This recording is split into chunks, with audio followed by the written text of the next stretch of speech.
नमस्ते। कक्षा 11वीं हिंदी। आज हम कक्षा 11वीं की दूसरी जो इकाई है गद्य, उसकी शुरुआत करने जा रहे हैं। कक्षा 11वीं का दूसरा गद्य जो है उसका शीर्षक है बापू की कुटिया में, जिसके लेखक है राम वृक्ष बेनीपुरी और साहित्य प्रकार है रेखा चित्र। हम इस भाग में राम वृक्ष बेनीपुरी जी का साहित्यिक परिचय जो है वह प्राप्त करने जा रहे हैं। उसे हम इस प्रकार से समझने की कोशिश करेंगे कि राम वृक्ष बेनीपुरी जी का जीवन परिचय, उसका साहित्य जो है, उसकी जो कृतियाँ हैं और उसके साहित्य की जो विशिष्टताएं हैं, इन तीन बातों को मद्देनज़र रखते हुए हम उनका परिचय जो है वह प्राप्त करेंगे। और उसके बाद एक नया साहित्य प्रकार आप पढ़ रहे हैं रेखा चित्र, तो उस साहित्य प्रकार की भी थोड़ी चर्चा जो है वह कर लेंगे। राम वृक्ष बेनीपुरी जी का परिचय थोड़ा प्राप्त कर लेते हैं।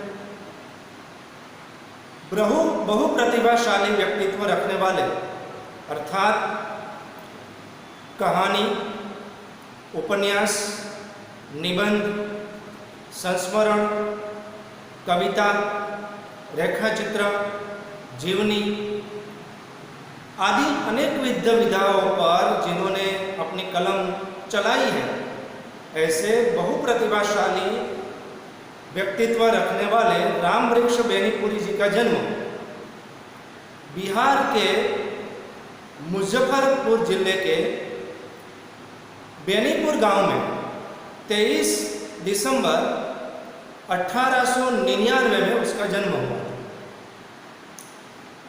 बचपन में ही उसके माता पिता जी का देहावसान हो गया था, तो उसका बचपन जो है वह उसकी मौसी में, उसके ननिहाल में बीता। प्रारंभ से ही प्रतिभाशाली व्यक्तित्व रखने वाले व्यक्ति थे।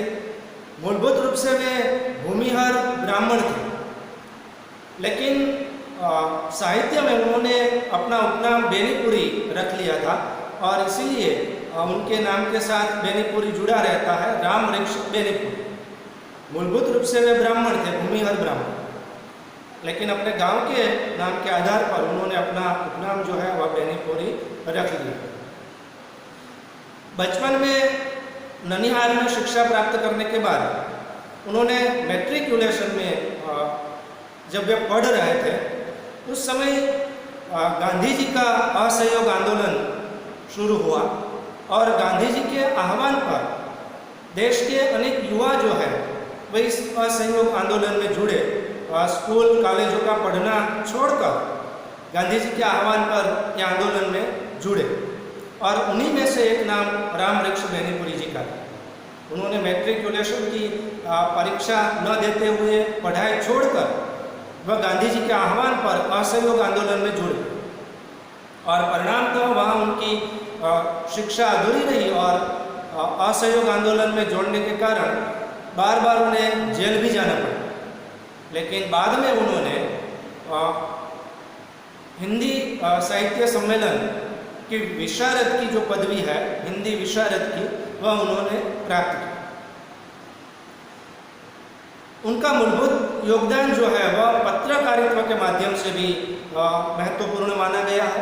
उन्होंने हिंदी पत्रिकाओं का प्रकाशन भी अपने जीवन के दौरान किया और उन पत्रिकाओं में एक पत्रिका महत्वपूर्ण मानी जाती है युवान, और उस समय इन पत्रिकाओं में उन्होंने जो लिखा वह देश के युवाओं को क्रांति के मार्ग पर लाने के लिए, उनको आह्वान करने के लिए काफ़ी कुछ लिखा, जिसके कारण उन्हें जेल भी जाना पड़ा।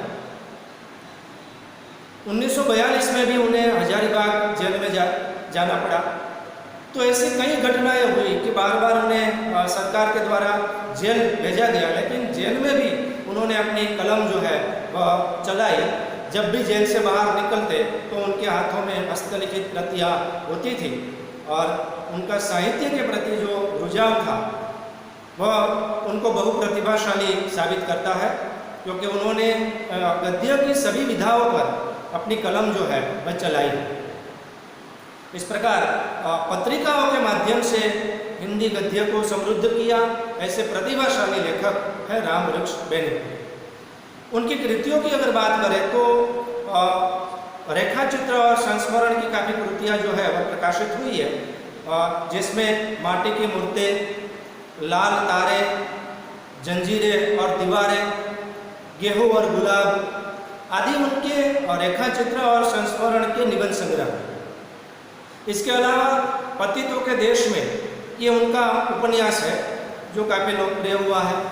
कहानी संग्रह चिता के फूल नाम से प्रकाशित हुआ है और जयप्रकाश नारायण जी पर लिखी हुई उनकी जीवनी जयप्रकाश नारायण अगस्त क्रांति के अग्रदूत।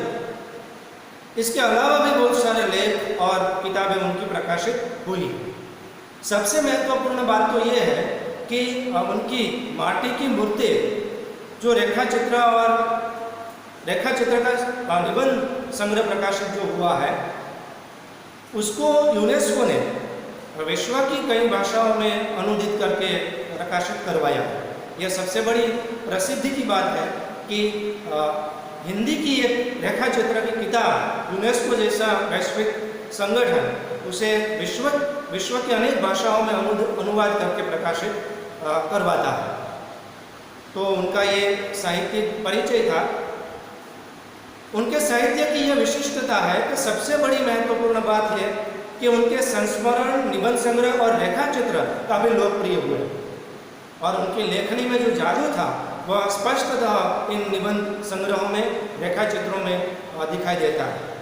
रेखाचित्र जो है उसमें खास करके उनका योगदान जो है वह कभी नहीं भुलाया जा सकता, क्योंकि साहित्य की आधुनिक गद्य विधाओं में रेखाचित्र जैसे धीरे धीरे उभर रहा था और उसमें गिने चुने लेखक थे और उस समय इन्होंने अपनी कलम रेखाचित्र पर चलाई और कई क्रांतिकारी देशभक्त और महान नेताओं के रेखाचित्र भी उन्होंने लिखे। तो रेखाचित्र में उनका जो प्रदान है वह विशिष्ट है। निबंध संग्रहों के कारण भी उनका जो प्रदान है वह बहुमूल्य माना जा सकता है। ये उनका थोड़ा औपचारिक परिचय है। अब हम रेखाचित्र जो साहित्य प्रकार है उसकी भी थोड़ी बात कर लेते हैं। रेखाचित्र जैसे कि नाम से ही स्पष्ट है, ये रेखा चित्र अंग्रेजी के स्केच शब्द से बना है। स्केच का अर्थ होता है कि जब कोई चित्रकार चित्र बनाता है तो वह अलग अलग रेखाओं के माध्यम से किसी वस्तु, व्यक्ति या घटना का चित्र उभार कर हमारे सामने रखता है। ठीक वैसा ही शब्द और वाक्य के माध्यम से किसी वस्तु, व्यक्ति, भाव, घटना का मर्मस्पर्शी भावात्मक शब्दानुभूति के माध्यम से जो वर्णन किया जाता है उसे रेखा चित्र के नाम से साहित्य में जाना जाता है। रेखा चित्र साहित्य की ऐसी विधा है जो निबंध और संस्मरण के बीच की वस्तु है। मूलभूत रूप से आत्माभिव्यक्ति की 4 विधाएं मानी गई है: संस्मरण, रेखाचित्र, जीवनी और आत्मकथा। ये चारों आत्माभिव्यक्ति यानी कि खुद की अभिव्यक्ति करने की साहित्य की विधा, और उनमें रेखाचित्र जो है वह संस्मरण और निबंध के बीच की वस्तु ठहरती है। संस्मरण में क्या होता है कि कोई लेखक अपने संपर्क में आने वाले नेता, महान लेखक, क्रांतिकारी, मनोवैज्ञानिक, किसी के भी बारे में उसकी जो यादें हैं उसको जोड़कर कोई प्रसंग या घटना को आधार बनाकर उनके संस्मरणों को, उनकी यादों को, उनकी स्मृतियों को आलेखित करता है। आत्मकथा में क्या होता है? क्योंकि आत्मकथा में लेखक खुद अपने जीवन के बारे में लिखता है। जीवनी में क्योंकि लिखने वाला कोई अलग होता है और वह किसी और व्यक्ति के बारे में, उसके जीवन के चरित्र के बारे में संपूर्णतः जानकारी प्राप्त करके लिखता है। और रेखाचित्र मतलब किसी व्यक्ति, वस्तु, पदार्थ, भाव आदि को उसके गुणावगुण जो है उनकी रेखाएं उभार कर जैसे हमारे सामने रख देता है और हमें उस व्यक्ति, वस्तु, पदार्थ, भाव का मर्मस्पर्शी अनुभव होता है। तो ऐसी ये साहित्य की नई विधा है जिसे कहा जाता है रेखाचित्र। हिंदी का पहला रेखाचित्र कई इतिहास ग्रंथों में अलग अलग बताया जाता है, लेकिन मूलभूत रूप से हिंदी का पहला रेखाचित्रकार और रेखाचित्र तो कि पद्मसिंह शर्मा जो है, उनका पद्म प्रयाग नाम से जो ग्रंथ प्रकाशित हुआ था, उसे हिंदी का पहला रेखाचित्र जो है वह माना जाता है।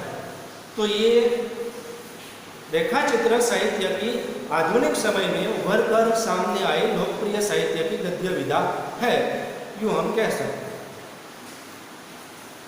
कुल मिलाकर कहा जा सकता है कि हिंदी साहित्य के जिन बहुप्रतिभाशाली साहित्यकारों ने हिंदी साहित्य को समृद्ध किया और गद्य की सभी विधाओं पर लेखनी चलाई, उनमें से एक नाम जुड़ता है रामवृक्ष बेनीपुरी जी। और उन्होंने अपने रेखाचित्रों और संस्मरणों के माध्यम से हिंदी साहित्य में अपनी एक पहचान बनाई है।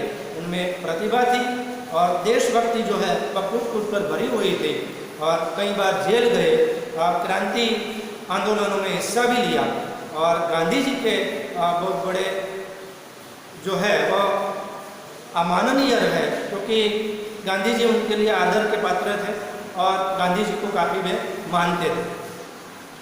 तो ऐसे महान लेखक का परिचय जो है वह आज के भाग में हमने प्राप्त किया। यहाँ पर जो गद्य दिया गया है वह गांधी जी की मृत्यु के बाद रामवृक्ष बेनीपुरी जी उनके आश्रम में उनकी कुटिया को, उनकी झोपड़ी को देखने के लिए जाते हैं और उस वक्त उन्हें जिस प्रकार का एहसास, जिस प्रकार की अनुभूति गांधी जी के व्यक्तित्व से जुड़ी हुई, उन सभी चीज़ों में उन्हें जो दिखाई देती है, उनकी रेखाएं खींचकर जैसे इस गद्य में उन्होंने प्रस्तुत कर दिया है। और हर एक बात गांधी जी के जीवन से जुड़ी हुई, वह जीवन के दौरान जो जो चीज़ों का इस्तेमाल करते थे उनका बखूबी आलेखन बापू की कुटिया में रेखाचित्र गद्य में रामवृक्ष बेनीपुरी जी ने किया।